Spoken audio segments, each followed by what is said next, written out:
I don't have time to do this. ఒకరోజు full chaos, tech issues, contract cancel, personal stress అన్ని ఒకేసారి వచ్చాయి.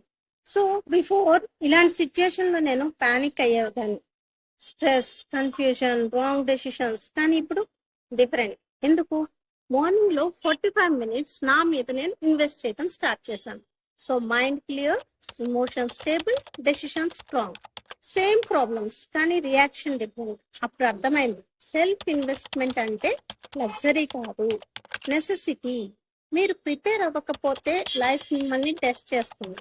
అదే మీరు రెడీగా ఉంటే సేమ్ సిచ్యుయేషన్ మీకు ఆపర్చునిటీగా మారుతుంది.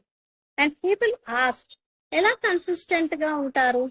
సింపుల్, నాతో డైలీ కాంట్రాక్ట్ ఉంటుంది. 45 minutes లో కాంప్రమైజ్, అది నా హైయెస్ట్ ROI టైం. సో మీ లైఫ్ లో క్లారిటీ, ఫోకస్, కంట్రోల్ కావాలి అంటే start with yourself. Join me for 45 minutes tomorrow. మీ ట్రాన్స్ఫర్మేషన్ స్టార్ట్ చేద్దాం. Thank you.